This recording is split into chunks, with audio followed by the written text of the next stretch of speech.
Now then, we've probably all had a go at piling up sand to make a sandcastle, but what about building an entire beach? Can't fit that all in a bucket with a spade, can you?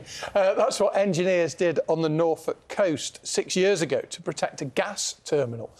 But a new report says that the project has also boosted tourism and prevented flooding in nearby villages, as Richard Daniel reports.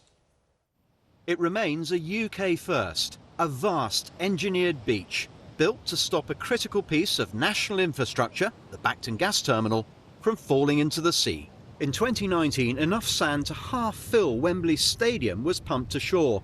Called sandscaping, it stretches nearly 3.5 miles down the coast to the village of Walcott. It's meant to last 15 to 20 years. So what's happened after 6 years? It's really good to see that it's achieving the benefits that we wanted it to achieve. Jaap Flikwerk designed the project. A recent study for the Crown Estate has found that already it's saved millions of pounds. So we were able to analyse that with actual storms occurring, there would have been floods, overtopping floods in Walcott and Bacton if the beach hadn't been there. So that one event we estimate would have caused about £3 million of damage. So that's significant. Doesn't quite pay back for the scheme yet, but goes some way, and even in the first few years. This is now the beach at Walcott. 6 years ago, there was no beach. If I'd done this, I would have fallen down 14 feet. The sea defences were at risk of being lost. But now, with the sand drifting down the coast, it's been transformed. During a tidal surge in December 2013, nearly 70 properties were flooded here. Walcott was a community living on borrowed time. Since the sandscaping, confidence has returned. Typically, we would have between 3 and 5 evacuations a year prior to Sandscape. Since Sandscape, we haven't had one.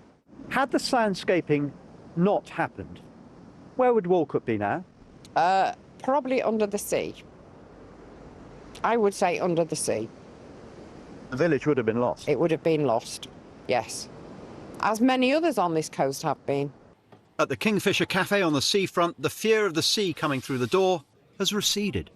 All of us that have been here for a few years are aware of the sea being our best friend and also our worst enemy, depending on how it feels. And I think most people are a lot more relaxed and happy to get on with their lives now. At one point, the village found it even had too much sand. The sandscaping scheme has changed attitudes towards coastal defence. Traditionally, people fall back to a sea wall. I would like rock armour. I would like rock groins, those sorts of things. But actually, there are other options, be it a sort of nature-based solution like this with sandscaping, be it actually coastal adaptations where we allow the coast to do what it needs to naturally do, but we help people adjust to that as well. And in this case, so far, it seems to be working. Richard Daniel, BBC News. Good beach. Lovely pictures of the beach, yeah, they really are.